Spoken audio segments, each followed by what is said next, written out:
को, नमो ओंकार वाणी को, नमो कुंद प्रभु को जिन्होंने ओंकार धारण किया। अहो उपकार जिनवर का, कुंद का दिव्य वाणी का, जिन कुंद ध्वनि दाता उनका हान स्वामी का। नमियून जिणम वीरम अनंत वर्णान दंसन सहावम, मोक्षामिनियम सारम केवली शुद्ध केवली मुनिदम। नियम सारजी परमागम ग्रंथ है। इसके शुद्ध भाव अधिकार की 38 नंबर की गाथा।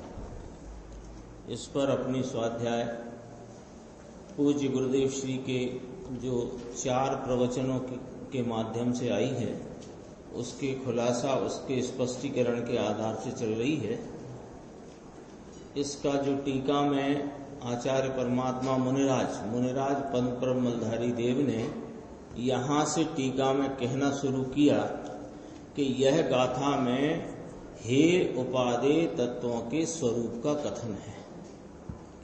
तो उसके बाद कहा कि जीवादि 7 तत्व बहिर्तत्व होने से पर द्रव्य होने के कारण वास्तव में उपादेय नहीं है। इतनी बात है। जीवादि 7 तत्व बहिर्तत्व होने से ये वास्तव पर द्रव्य होने के कारण वास्तव में उपादेय नहीं है। फिर स्वयं की बात करते हैं मुनिराज कि वो सहज वैराग्य रूपी महल के शिखर के शिखामणि पर द्रव्य से जो परान्मुख हैं, ऐसे जो परम जिन योगीश्वर स्वय द्रव्य में जिनकी तीक्ष्ण बुद्धि है, ऐसे आत्मा को आत्मा उपादेय है। क्योंकि ये जीवादि 7 तत्व बहिर्तत्व होने से हे हैं, तो फिर उपादेय क्या है सो तो कहो। प्रश्न है ना, स्वाभाविक है कि ऐसे आत्मा को जिनकी बुद्धि, जिनकी दृष्टि पर द्रव्य से परान्मुख है और स्वय द्रव्य में जिनकी बुद्धि तीक्ष्ण है, ऐसे आत्मा को आत्मा वास्तव में उपादेय है। सो वह आत्मा कैसा है, ये बात आएगी ना। आत्मा उपादेय है तो वह आत्मा कैसा है, तो उसकी बात यहाँ अब प्रारंभ करते हैं मुनिराज। ये पेज नंबर है अपना, देखो 24 नंबर नीचे। प्रभु यहाँ ऐसा कहते हैं, ऐसे आत्मा को आत्मा वास्तव में उपादेय है।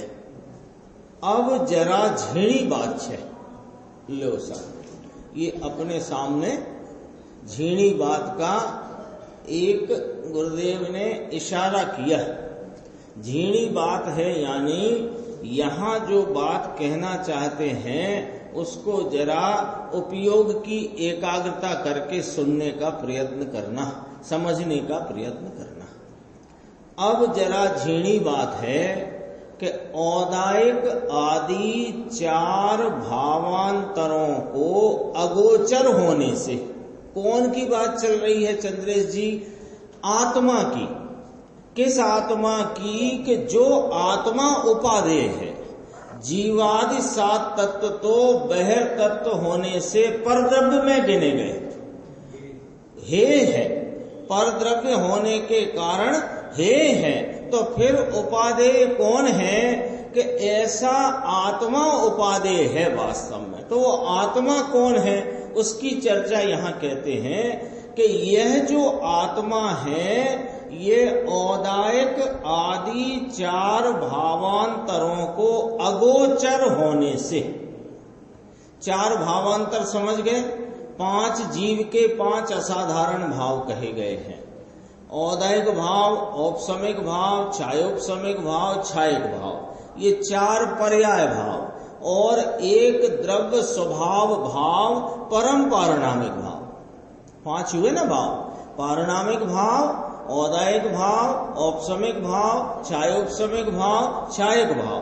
तो ये जो 4 पर्याय भावों को अगोचर है, ये कौन के ये आत्मा। हाँ, तो इसमें कहते हैं इनके इन अगोचर माने उसमें गोचर, उससे गोचर नहीं होता, उससे इसकी खुलासा करते हैं गुरुदेव, उससे गोचर माने गम्य नहीं, प्राप्त नहीं होता। अब देखो क्या कहते हैं कि दया दान का जो विकल्प उठता है ये औदयिक भाव है, उदय भाव है। ठीक है, उदय भाव किसे कहते हैं कि जो जीव की परिणति में बहिर्वृत्ति के काल में जो दया दान व्रत आदि का परिणाम उठे वो सब औदयिक भाव है, उदय भाव है। तो इस उदय भाव से आत्मा जानने में आता नहीं, अगोचर है, इससे अगोचर है। एक बात पॉइंट नोट किया जाए, आत्मा को आत्मा वास्तव में उपादेय है, ऐसे आत्मा को वास्तव में आत्मा उपादेय है। जीवादि बहिर तत्व, जीवादि 7 तत्व बहिर तत्व होने से परद्रव्य होने के कारण हे है। तो क्या उपादेय रह गया कि आत्मा, ऐसा कौन सा आत्मा रह गया जो उपादेय है कि जो जीवादि 7 तत्वों से भिन्न है, न्यारा है, अलग है, ऐसा कौन सा आत्मा है, उसकी चर्चा यहां चलती है। तो पहला पॉइंट नोट करो कि औदायिक भाव यानी दया दान का, भक्ति का ये जो विकल्प उठता है ये औदायिक भाव है। इस उदय भाव से आत्मा जानने में आता नहीं, अगोचर है। एक बात हो गई बात। दूसरी बात उपसम भाव, दूसरा 5 भाव गिने ना अपन ने, तो अभी 4 पर्याय भाव से अगोचर है। भावांतर कहा, पहली बात तो भावांतर कहा माने अन्य भाव, भावांतर माने अन्य भाव। कौन कौन से भाव? उदय भाव, औपसमिक भाव, छायोपसमिक भाव और छायक भाव। तो अपन यदि थोड़ा थोड़ा ख्याल में ले लेते हैं जिससे समझने में आसानी हो कि जो जीव की परिणति में राग द्वेष रूपी विकारी भाव हैं वे तो हैं औदयिक भाव, और स्वरूप की प्राप्ति रूप जो भाव है वो उपसम भाव, क्षयोपसम भाव। ये आंशिक निर्मल भाव है, उपसम भाव, क्षयोपसम भाव। औदायिक भाव सर्वथा मलिन भाव है, औपसमिक छायोपसमिक आंशिक निर्मल भाव है, और छायक भाव पूर्ण निर्मल भाव है सब पर्याय भाव। तो पहली बात कही कि दया दान व्रत भक्ति उपवास का जो विकल्प है ये औदायिक भाव सर्वथा मलिन भाव, इससे तो आत्मा अगोचर है, इससे तो आत्मा जानने में आता नहीं। एक बात इसमें तो कहीं कोई अपने को समस्या नहीं, मलिन भाव से निर्मल भाव जानने में आएगा क्या कि नहीं। ठीक है, आगे चलती है। उपसम भाव, तो उपसम भाव के आश्रय से आत्मा जानने में नहीं आता, उपसम भाव से जानने में आता है।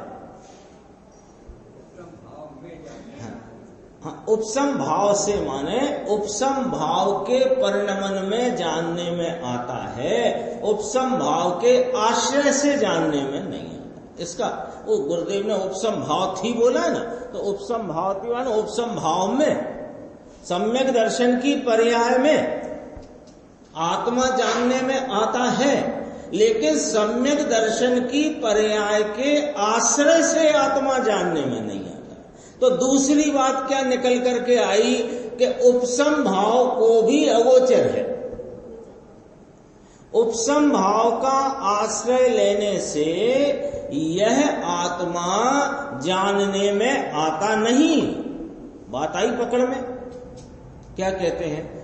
उपसम भाव के आश्रय से जानने में आता नहीं। उपसम भाव से माने उपसम भाव में तो जानने में आया है। आत्मा को जानने रूपी जो भाव है वो उपसम भाव है, लेकिन उस उपसम भाव का आश्रय लेने से आत्मा जानने में आता नहीं। लेकिन ये कहा ना, उपसम भाव के आश्रय से नहीं जानने में आता। यहां तो चार भाव से अगोचर है ऐसा कहते हैं। अब क्या कहा? उदय भाव, उपसम भाव, क्षयोपसम भाव और क्षायक भाव। तो उपसम क्षयोपसम की तो एक ही स्थिति। अब कहते हैं क्षायक भाव से भी अगोचर है। क्षायक भाव यानी इस आत्मा की परिपूर्ण निर्मल व्यक्तता का भाव, उसमें आत्मा व्यक्त है। उसकी सामर्थ्य का परिपूर्ण भाव क्षायक भाव में व्यक्त है, लेकिन उस भाव के आश्रय से आत्मा जानने में आता नहीं। अगोचर का अर्थ के चार भावांतर, भावांतर यानी अपना जो स्वरूप, अपना जो भाव है, यानी परम पारिणामिक ज्ञायक भाव है, इससे भावांतर। ये तो सरल हो गई ना बात। क्या बात सरल हो गई? पांच भाव तो अपन ने एक दिन 3-4 दिन पहले चर्चा में संक्षेप में बात करी थी। पांच भाव है ना जीव के। तो पांच भाव में एक द्रव्य भाव परम पारिणामिक भाव, चार भाव पर्याय भाव। तो उनके सबके नाम अपने सामने आ गए। परम पारिणामिक भाव द्रव्य स्वभाव भाव, और चार पर्याय भाव औदयिक, औपसमिक, क्षायोपसमिक और क्षायक। तो अब यहां अपन को चर्चा चलती है भावांतर की। भावांतर माने अन्य भाव। तो ये जो मैं परम पारिणामिक भाव स्वरूप हूं, इससे अन्य है कौन? वे चार भाव। कौन कौन से? औदयिक, औपसमिक, क्षायोपसमिक और क्षायक। इन चार भावांतर, इन चार अन्य भाव, उनसे आत्मा जो परम पारिणामिक भाव स्वरूप है वह इनसे गोचर नहीं है, इनके आश्रय से जानने में आता नहीं है। परम पारिणामिक ज्ञायक भाव है, इससे भावांतर। इन ये भाव परम पारिणामिक अपना जो भाव, इससे चार अनेरे भाव, चार भाव अन्य भाव। समझ में आया? गुरुदेव ने कैसे पूछा है? समझाणु काई। समझाणु काई माने जिस रीति से समझाया जा रहा है उस रीति से पकड़ में आई कि नहीं आई बात आपको? क्या रीति चली यहाँ कि जीव कैसा है? दोबारा थोड़ा सा अपन विचार में लेते हैं। एकदम कोई का चेहरा मुझे ऐसा लग रहा है कि जैसे हवा में बात उड़ गई हो, इसलिए दोबारा से थोड़ी सी बात करते हैं अपन कि जीव है ना, तो जीव द्रव्य है कि नहीं है? द्रव्य है तो द्रव्य पर्याय स्वरूप है कि ऐसा ही है? द्रव्य पर्याय स्वरूप है ना ये जीव वस्तु। जीव वस्तु द्रव्य पर्याय स्वरूप है। द्रव्य क्या होता है कि पर्याय के प्रवाह में अपने स्वभाव को नहीं छोड़ता और समस्त स्वभाव के आश्रयभूत रहता हुआ वह का वही रहता है, इसे द्रव्य कहना। और वर्तमान में जो परिणमन का भाव है उसे पर्याय कहना। तो अपने सामने जीव द्रव्य की क्या नक्शा आ गया सामने कि ये जीव द्रव्य पर्याय स्वरूप है। तो जीव द्रव्य जो द्रव्य पर्याय स्वरूप है, इसके पर्यायों के प्रकार और इसका स्वभाव, इन दोनों के भावों का विचार करें तो 5 प्रकार बनते हैं। पर्याय है कि नहीं जीव की?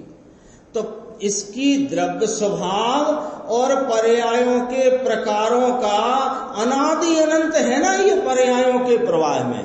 तो अनादि अनंत पर्यायों के प्रवाह में रहने वाला द्रव्य स्वभाव और अनादि अनंत पर्यायों के प्रकार, इन सबको मिलाकर के विचार में लें तो 5 प्रकार के भाव सामने आते हैं। एक तो वह भाव जो अनादि अनंत, कभी बदलता नहीं, सदैव एक रूप, ध्रुव, निरपेक्ष रहता है, उसको क्या कहना? परम पारणामिक भाव। ठीक है। अब ये जीव जो अनादि अनंत परम पारणामिक भाव स्वरूप से रहा है, तो ये कहाँ रहा है कि पर्यायों के प्रवाह में रहा है। तो पर्यायों के प्रवाह में रहा है तो क्या पर्यायें भी एक रूप रही हैं कि ना?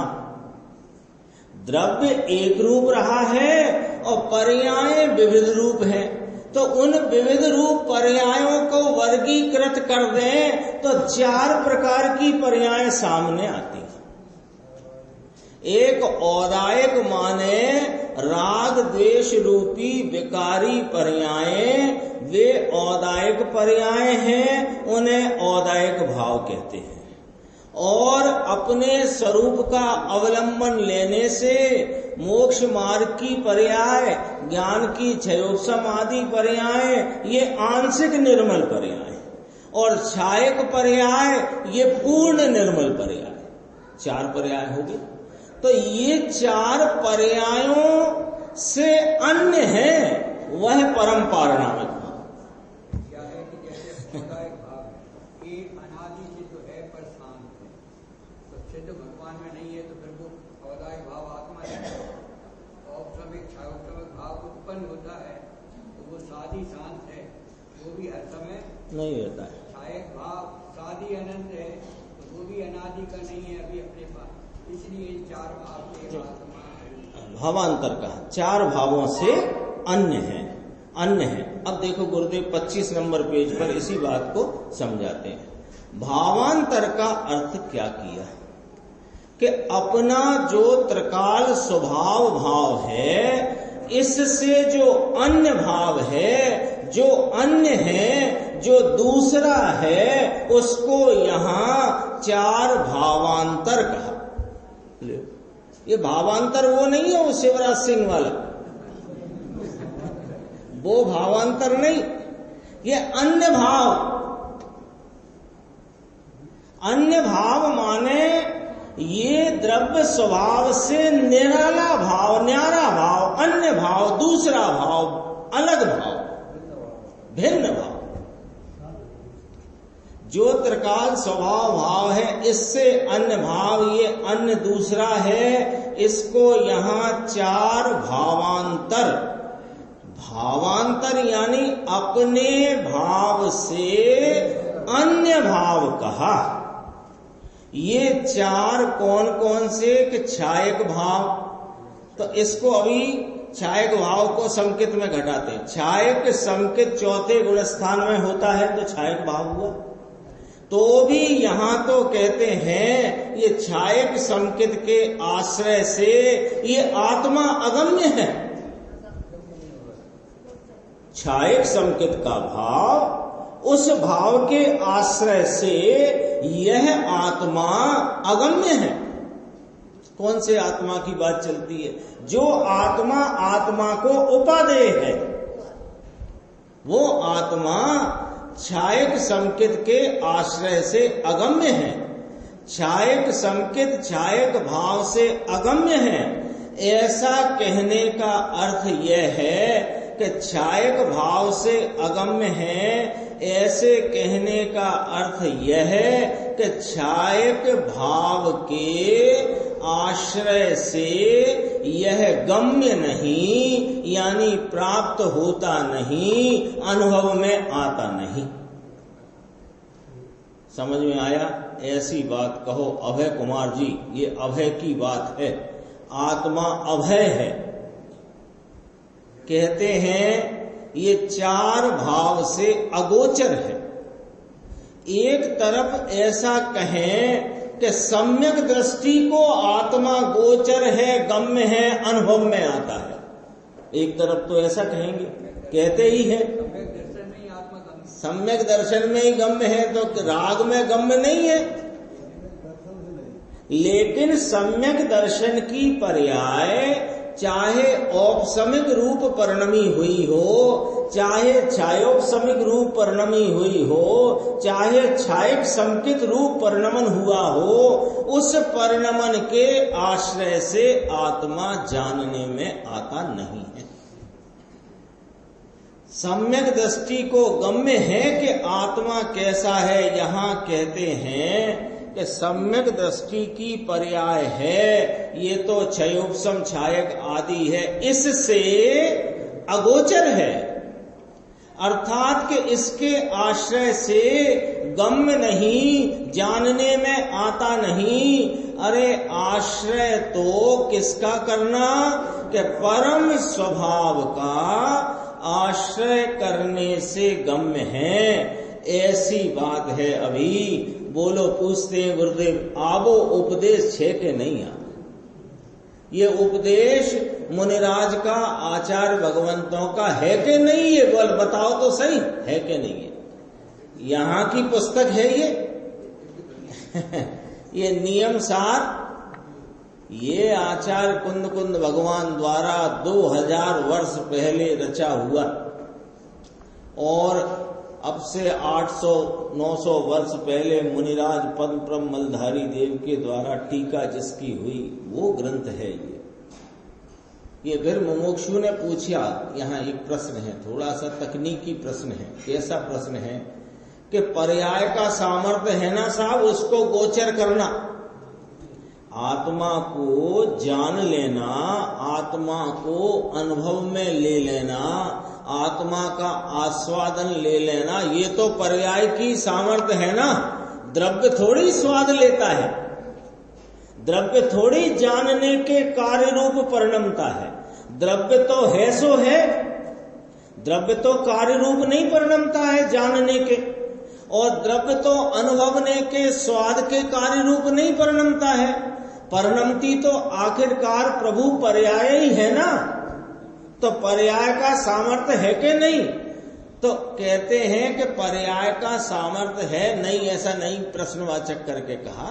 लेकिन यहाँ क्या पॉइंट पकड़ना है कि पर्याय का लक्ष्य करने से विकल्प उत्पन्न होता है।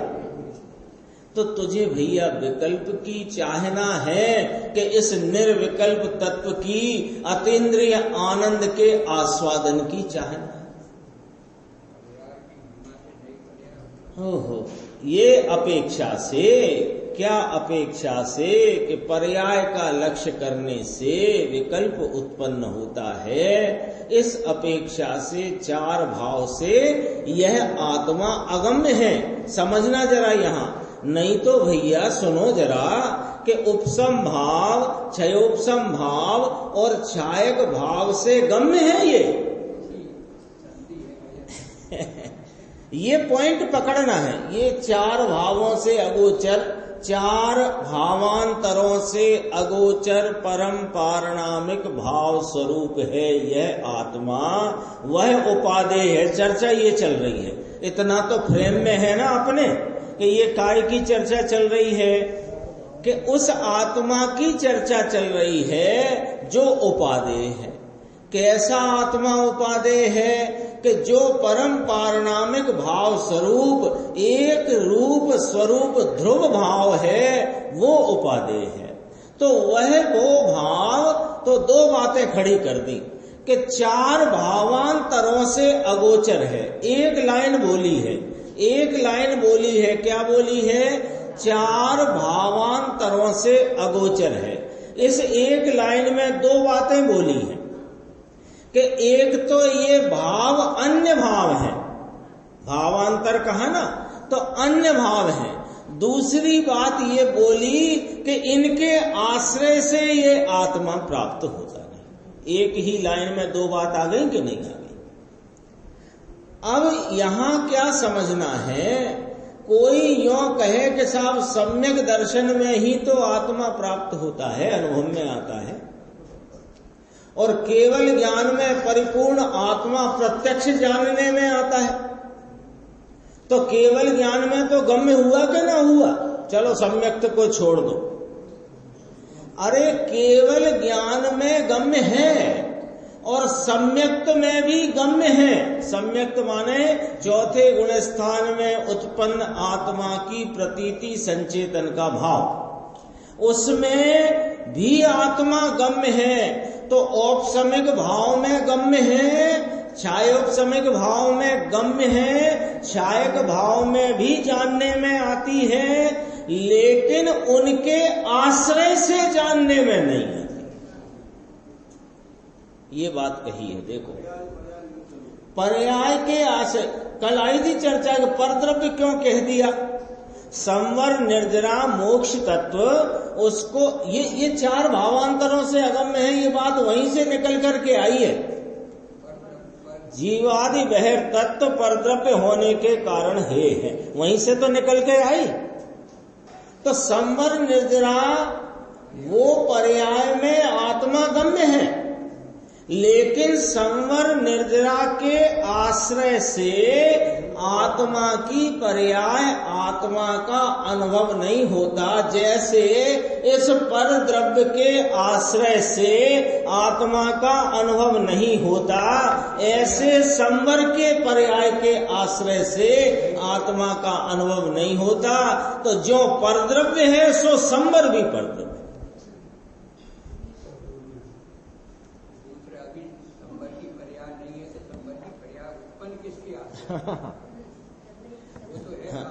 अभी नहीं है यद्यपि, लेकिन वस्तु का नक्शा पूरा अभी चाहिए निर्णय में। कोई यूं कहे कि अभी हमको अभी चर्चा चलती ना, जैसे गुरुदेव का 3 सूत्रीय कार्यक्रम है, 3 सूत्रीय आत्मा की पहचान कराने का कार्यक्रम, कि निमित्त से रहित, राग से रहित, एक समय की निर्मल पर्याय से भी रहित है ये आत्मा। तो कोई यूं कहे कि साहब निमित्त से रहित कहा सो तो ठीक, और राग से रहित कहा सो तो ठीक, अभी निर्मल पर्याय तो है ही नहीं, उससे रहित काय को कराते हो? अरे कराते नहीं है ये जान। वस्तु का नक्शा तो ऐसा है।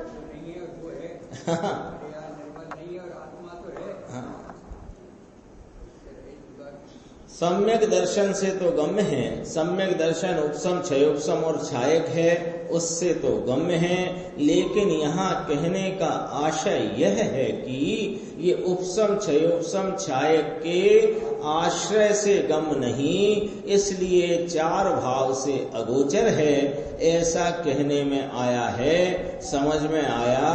पूछते हैं पुस्तक है कि नहीं? बिना पुस्तक के काम चलता नहीं। अभी देखो, औदायक आदि चार भावांतरों को नीचे फुटनोट लिखा है ना, उसको पढ़ते हैं। भावांतर यानी कि अन्य भाव, भावांतर है ना, अन्य भाव यानी अपना पारिणामिक त्रिकाली स्वभाव ज्ञायक। ये ऐसे रख लो जरा इधर चित्त में, एक साइड, अपना पारिणामिक त्रिकाली स्वभाव ज्ञायक, इससे चार अन्य भाव हैं। चारों भाव अन्य हैं। अब तो चार भाव संजय भाई ख्याल में आई गए, औदायक औपसमिक छायोपसमिक छायक। ये चारों कौन है? पर्याय भाव है। और मैं कौन हूं? मैं त्रिकाली स्वभाव ज्ञायक, एक रूप सदृश वस्तु हूं। तो ये चार अन्य भाव हैं, चारों भाव अन्य हैं। कहा कि जैसे 7 तत्व को परद्रव्य कहा, ऐसे ये चार भाव भी निश्चय से वास्तव में यथार्थ पने परद्रव्य हैं। समझ में आई बात? क्या कहा? अन्य भाव कहा ना, अन्य भाव माने परद्रव्य है। सात तत्व के को परद्रव्य अपन ने अभी हाल ही बात करी थी, कैसे परद्रव्य है कि जिसके जैसे परद्रव्य के आश्रय से नवीन पर्याय इस जीव की नहीं होती, ऐसे इस पर्याय के आश्रय से जीव अजीव आश्रम बंध संवर निर्जरा मोक्ष, इनके आश्रय से जीव की नई पर्याय नहीं होती, इसलिए ये परद्रव्य है। बात आई थी। अब देखो ये क्या कहा कि जैसे सात तत्व को परद्रव्य कहा, ऐसे ये चार भाव भी निश्चय से परद्रव्य है। अब घटा के देखो जरा, बोलने को तो बोल गए। सम्यक दर्शन केवली परमात्मा के पाद मूल में होने वाला छायक सम्यक दर्शन परद्रव्य है, केवल ज्ञान परद्रव्य है, केवल दर्शन परद्रव्य है, अनंत चतुष्टय का परिणाम परद्रव्य है। घटा के देख लो। कहने को तो कह दिया खट से, चार भाव परद्रव्य है, तो घटाओगे उसमें घटित होएगा तो आंखें खुलेंगी। ये क्या कहा साहब? ये क्या कहा? वो केवल ज्ञान जिसकी एक समय की अवस्था में तीन काल तीन लोक के अनंत द्रव्य, उन सब अनंत द्रव्यों के अनंत गुण, उनकी अनंती पर्यायें, यह सब एक समय में वर्तमान प्रत्यक्षवत ज्ञात होता है।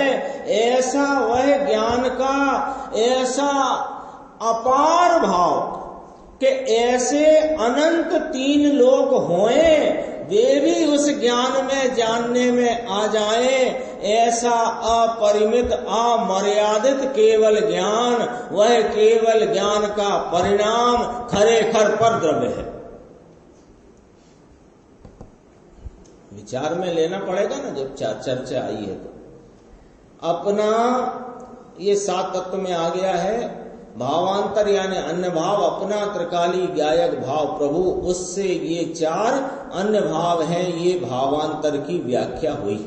औदायिक, औपसमिक, छायोपसमिक और छायक, ये चार भाव परम पारिणामिक भाव से अन्य होने के कारण परम पारिणामिक गायक भाव जो है, इससे यह चार भाव अन्य है।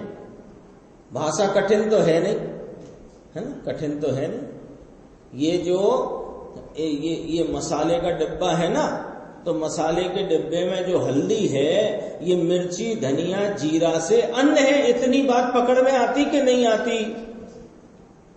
इतनी बात तो पकड़ में आती है ना। ऐसे यह जो परम पारिणामिक भाव है, इससे ये चार भाव अन्य है।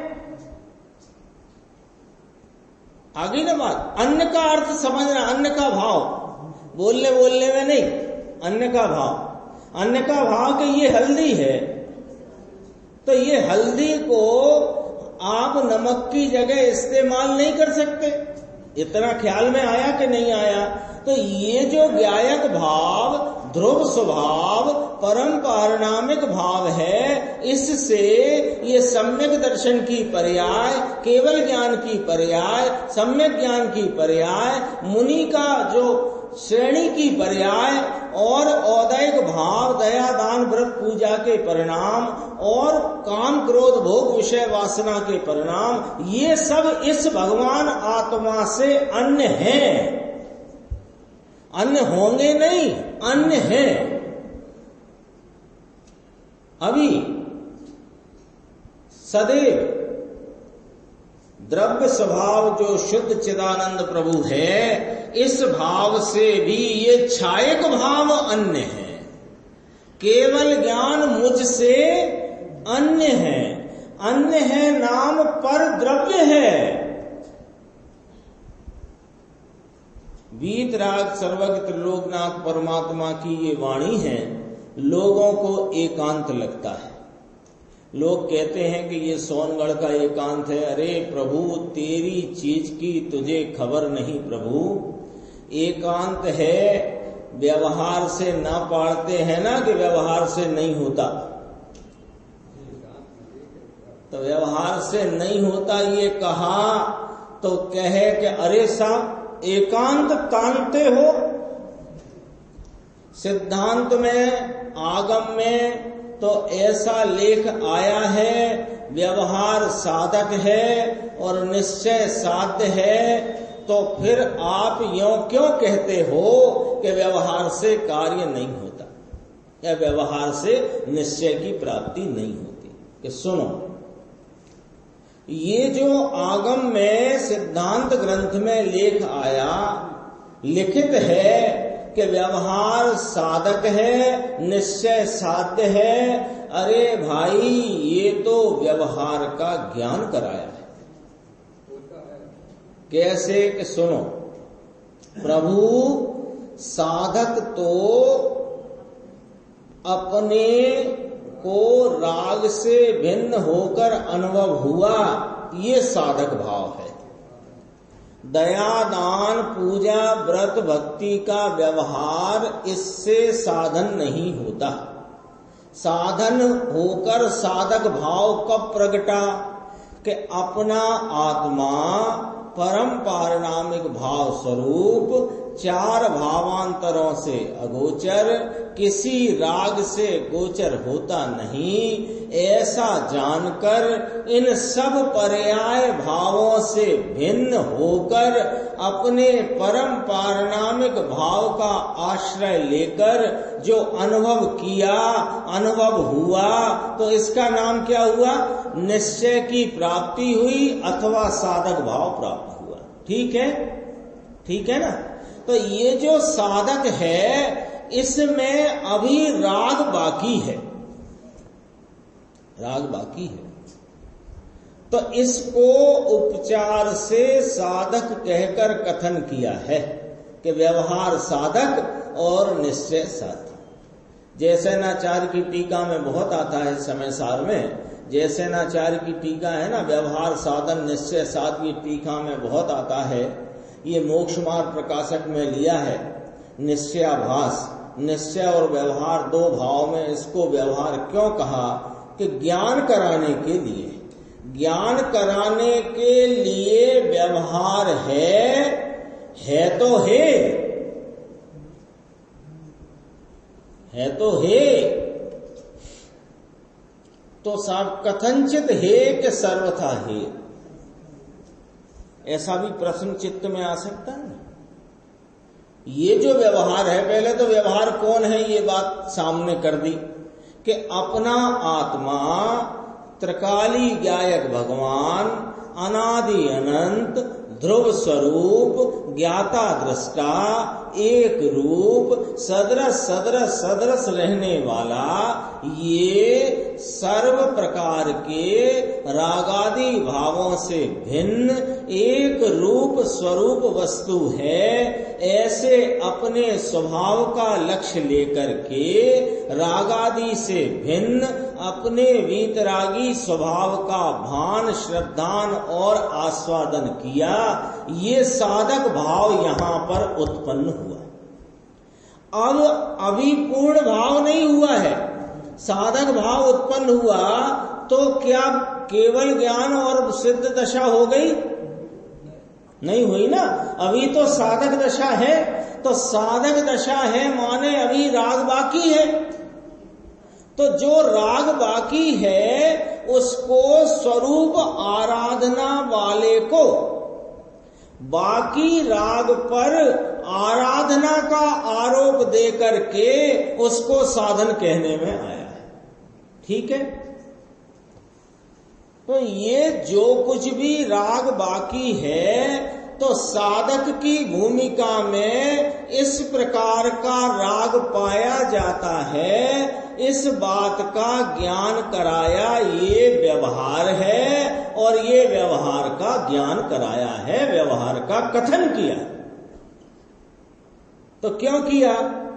ज्ञान कराने के लिए होता है उस भूमिका में। तो लेकिन उस भूमिका में होता है तो उपादेय होता है कि हे होता है। इतना सा डिसीजन आज करना है, अभी करना है, ये वाला डिसीजन। देखो ज्ञानी हुआ ना, चौथे गुण स्थान वर्ती ज्ञानी को भगवान की भक्ति पूजा का भाव आता है, और स्वरूप का विशेष आश्रय लिया, पांचवा गुण स्थान हुआ तो एक देश व्रत आदि का भाव आता है, और स्वरूप का विशेष आश्रय लिया, विशेष वीतरागता उत्पन्न हुई तो फिर वहां महाव्रत का भाव आता है। अब ये एक देश व्रत का भाव अथवा महाव्रत का भाव अथवा दया दान पूजा का भाव, ये जो भाव है ये किसको उपादेय है ये बता दो बस।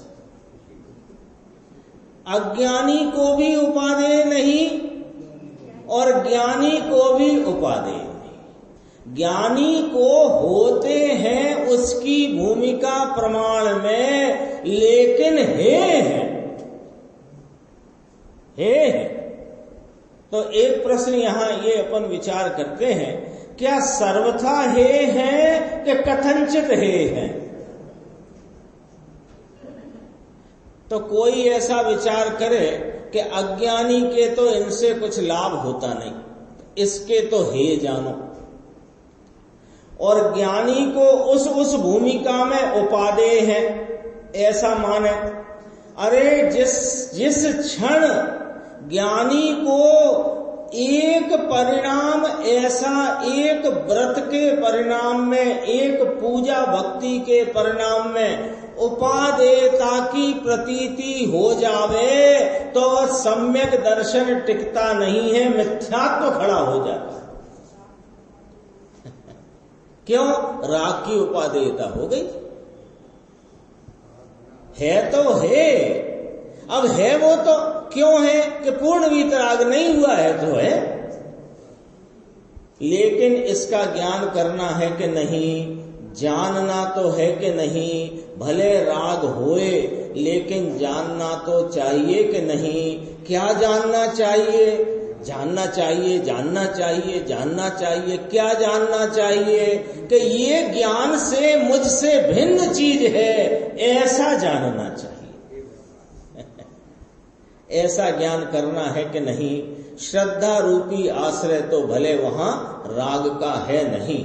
ये चार भावांतरों को अगोचर अर्थात चार भाव से नीचे लिखा है, उनको भावांतर कहा है। परम पारिणामिक जिसका स्वभाव है ऐसा कारण परमात्मा। ये नया शब्द है क्या? कारण परमात्मा कि नियम सार की स्वाध्याय में ये कारण कार्य की शैली में सारी चर्चा है, ये नया शब्द नहीं है ना। कारण शुद्ध पर्याय की चर्चा 15वीं गाथा में आई थी, 3री गाथा में भी कारण और कार्य की चर्चा आई थी ना। कारणात्मक कार्य, कारण उपयोग, कार्य उपयोग, सब चर्चा आ गई ना। तो ये कारण परमात्मा, कारण परमात्मा किसे कहना? कारण परमात्मा इसे क्यों कहा? कि जिसमें जिसका आश्रय लेने से कार्य की उत्पत्ति हो वो कारण। कारण किसे कहना? कि जिसके आलम्बन आश्रय से कार्य की उत्पत्ति हो वो कारण भाव है। तो ऐसा कारण परमात्मा ये चार भावांतरों को अगोचर है।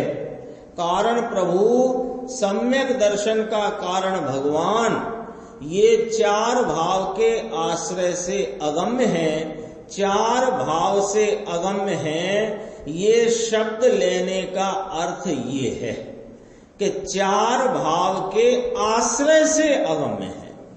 ये तो त्रिकाली स्वभाव का आश्रय करने से गम्य है, ऐसी बात है। ये प्रवचन अपना यहाँ गुरुदेव श्री का पूरा होता है, और अगले प्रवचन में फिर बहुत गंभीर चर्चा है। 80वीं गाथा है ना प्रवचन सार की, वो जो जानदि अर्हंतम दब्बत गुणत्व पज्जते हिम सो जानदि अप्पाणम, उसके संदर्भ से भी यहाँ पर चर्चा गुरुदेव श्री लेंगे, वो अपन आगे की स्वाध्याय में